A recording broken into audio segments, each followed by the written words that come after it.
This is exactly right.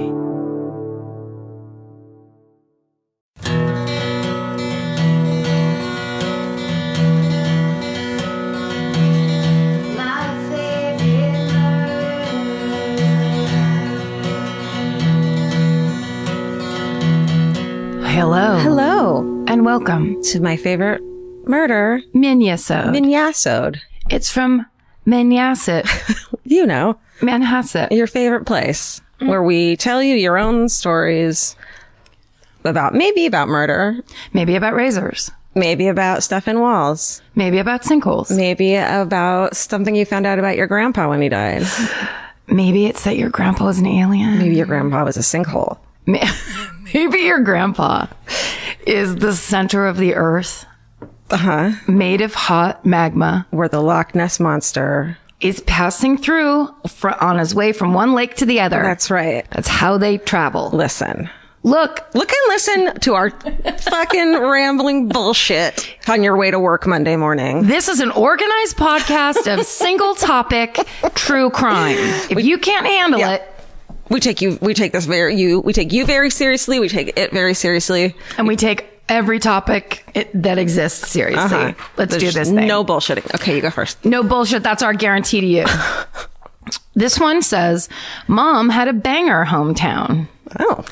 Georgia, Karen, Stephen. So my mom had a banger for me tonight. That's British, right? What is that? Yeah. Like a party. Sausage. Yep. It's like a party sausage. It's those one of little those ones. Really long party sausages that you cut up into 30 pieces. That's what I was going to say. Did you mean the mini ones with toothpicks? Like the little ones that you make into pigs in a blanket. Oh, how good are those? So little Smokies. Little Smokies. You can also take them camping. Guys, focus, please. So my mom had a banger for me tonight, kept insisting she's told me, but no fucking way I would have forgotten this horrifying gem. My mother grew up in Humboldt, South Dakota. Oh, there's not British at all. In a small trailer house with her parents, raging alcoholic father, younger brother Barry, and little sister Becky. One night, my mom says she was out late with friends, smoking dope as she recalls. Yes. Yep. Brenda is the bee's knees. Oh my God. Mother's name's Brenda. There's no children named Brenda. No, that's done. 100%. The Brendas and the Carlas and the Denises and the Cheryls are not. You know what? Can you picture a little baby, little sweet baby, and now picture its name Barbara. That has always been to me like that. Like when I meet a person named Barbara, I'm like, you were a baby named Barbara. A baby named Although Barbara Gray, who is all of our mutual friends, I love her name on her. I think it suits her perfectly. It's so perfect. It's almost like a 80s sitcom named her perfectly. Yeah. And now we're bullshitting. That's the height of bullshit. But also if you haven't listened to the Lady podcast, right? That's how you're going to get to know Barbara Gray and her friends. That's why we told you this. Yeah, we planned it, we rehearsed it twice, and now we're executing it. And we did a great job. Okay, here's the thing about this email. That's ready. Okay. So she's the bee's knees, smoking pot with her friends, comes home late. She had thought that her brother Barry was still out with his friends while her younger sister was in the front yard having a, quote, camp out sleepover in a tent. She had gotten ready for bed and climbed in. The way her bed was placed, she could see directly down her hallway. And after she got in bed that night, she remembers looking down the hallway and seeing a man crawling down the hallway towards her. Crawling! Not walking but on his fucking hands and knees. That's the most menacing way to move towards someone. It's straight out of like The Ring. Yes. It's very, because then the next thing that happens is their elbows turn in, it all goes backwards, and then they go up a wall. Like a crab. Oh my God. Okay. She tried to scream, but it was, of course, the reaction of, I'm too fucking terrified to find my own goddamn voice. The worst. But the intruder heard her squeak and froze, which is even scarier. She finally found her voice and screamed for her dad. From there, her dad, mother, and brother holding a rifle. I thought it was going to be her brother in the hallway. No, it was not her brother in the hallway. Okay, go on. Went running down the hall after this guy. He decided to fucking hide behind the tent. Oh my God, where the little girl is in? where my young aunt and her friend were sleeping.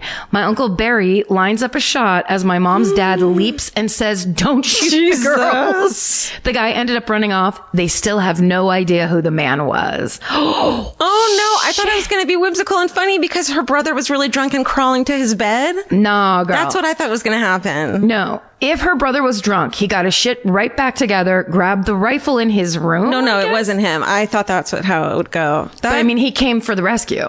Yeah. He was there for that part. Yeah. But no, there was a full-on fucking crawling intruder in their house. No. Horrifying. I hate it. If this ever gets on your cast, I may shit a brick. So I hope to hear my mom's fucked up story told by one of your angelic voices. Stay fucking sexy and don't get goddamn murdered, Nicole.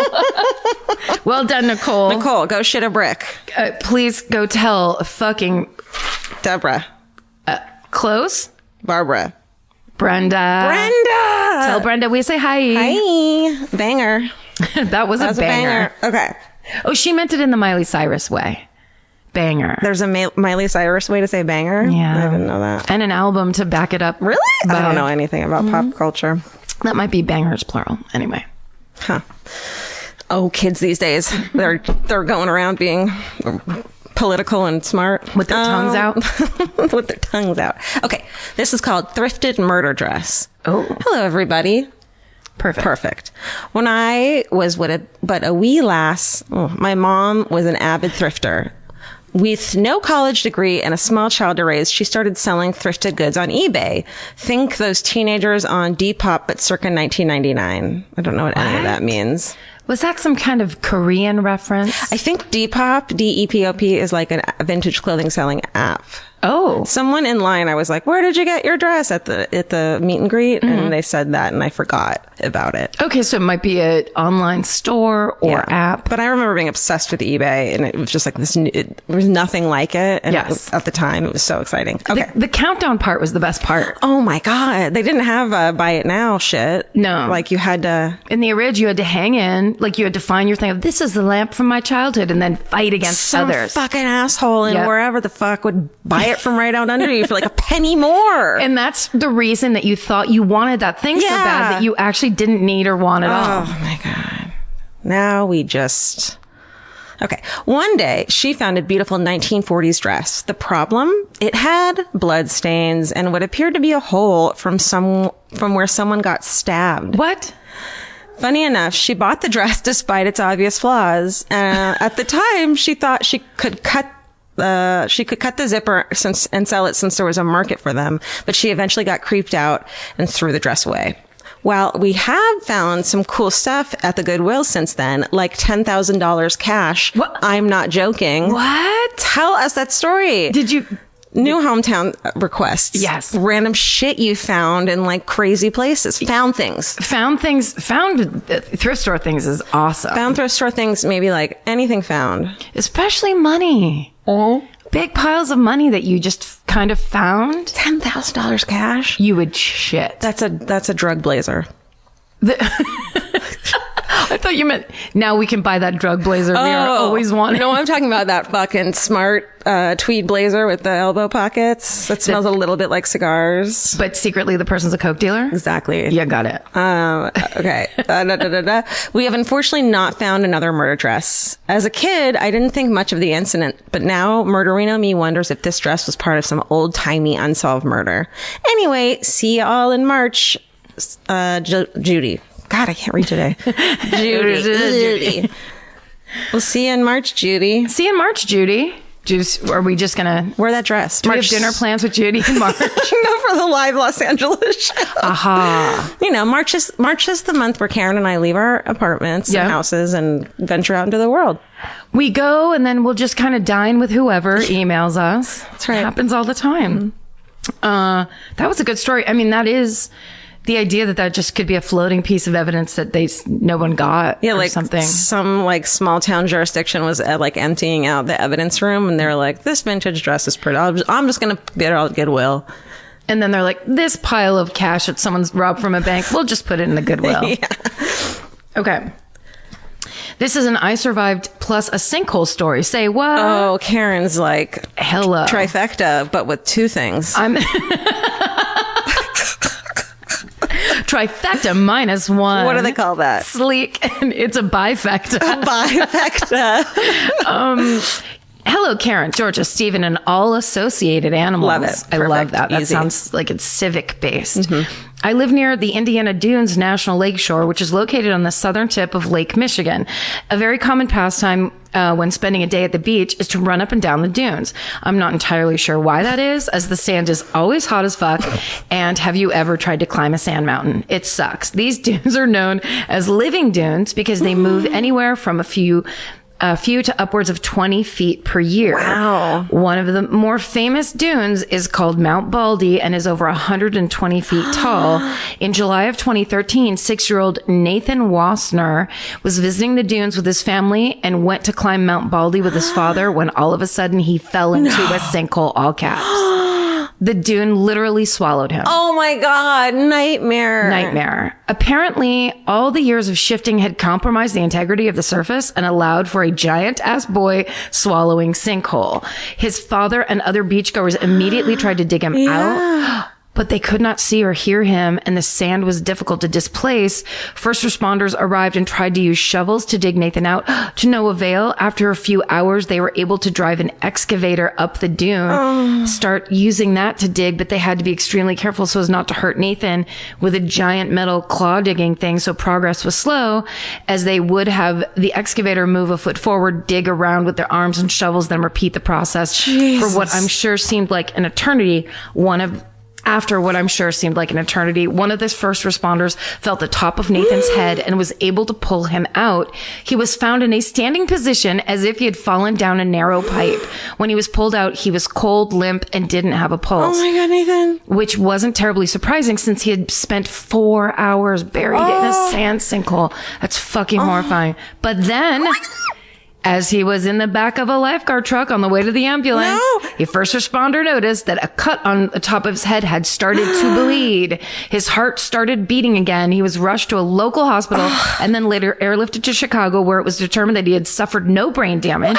And in fact, his only injuries appeared to be that cut on his head where someone nicked it with a shovel while they were digging. I knew it. And a scratch on his cheek. He has no memory of the incident, so he's not even traumatized. What the Just the parents. No one knows how he was able to survive that long buried in the sand. Mount Baldy was closed for a few years afterwards. Good. No shit. But they reopened it last summer with a big fence and warning signs around it saying that if you went inside the fence, you'd be fined.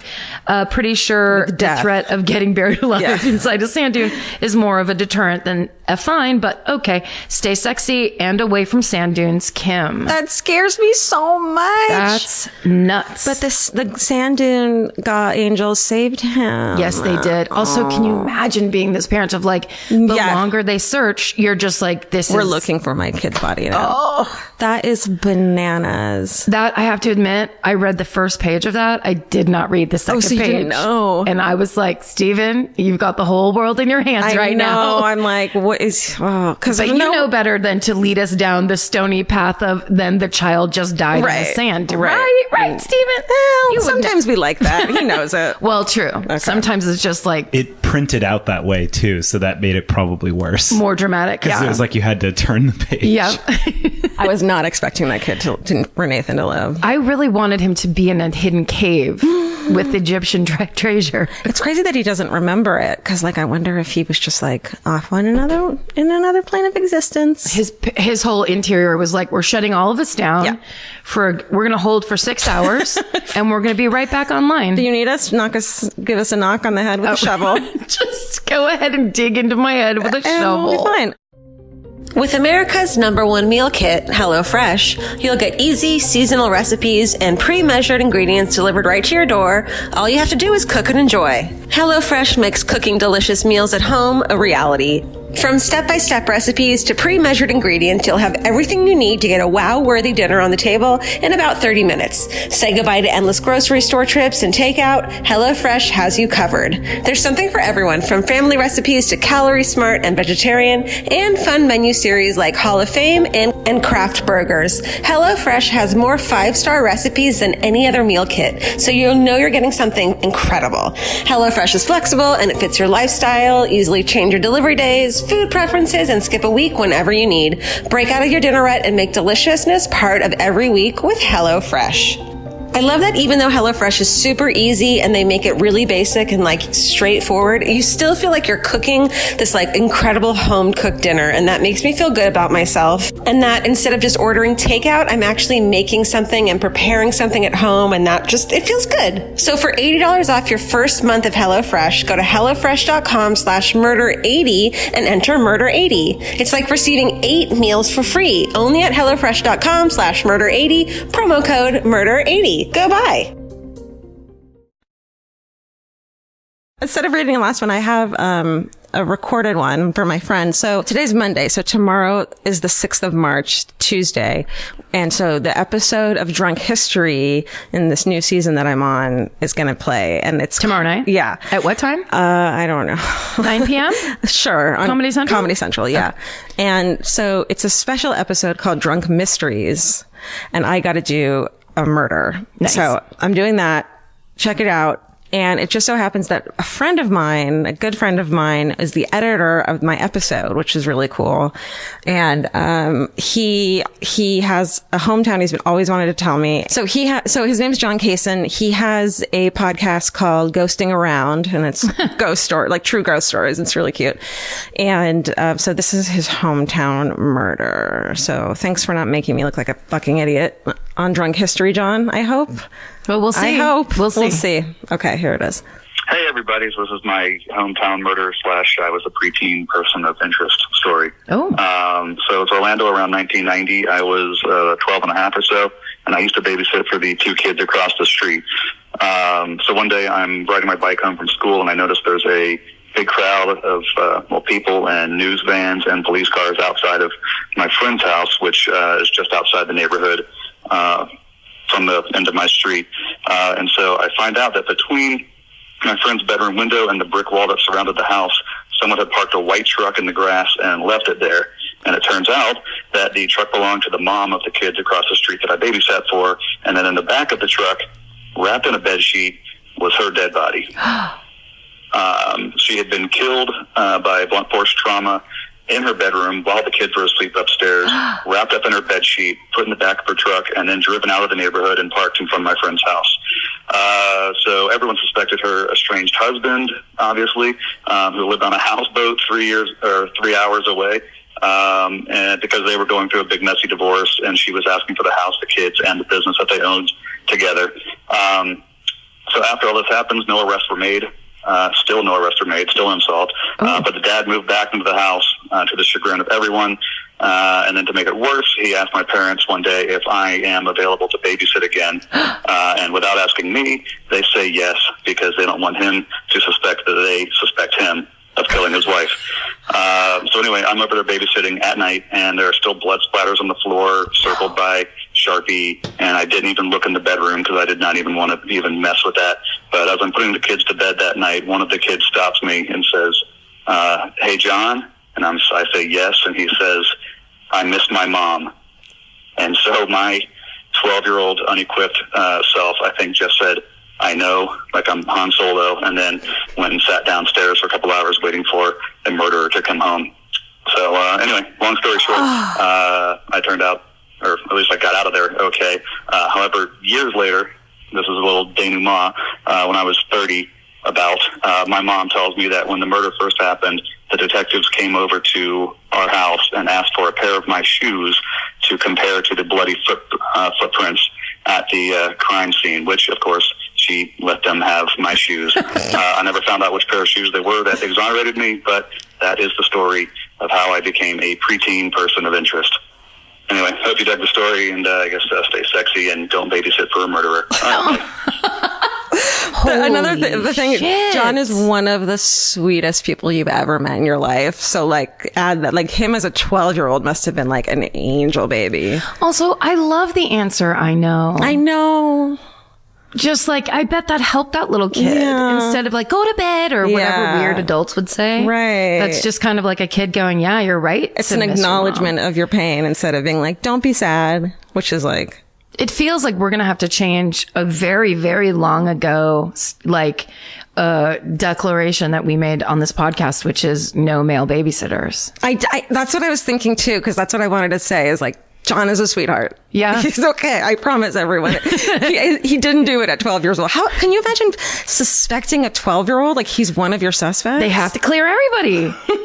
It's not like it hasn't happened. Well, he said that we texted about it and he said, the case has been opened a couple times, but they haven't found anything. And But the kids stayed in the house where their mother was murdered. yeah, with the blood. With blood on the wall, and the father moves. Like, that's so unhealthy for those children. Totally. Horrible. I guess, yeah. I don't know how they turned out, but it's super sad.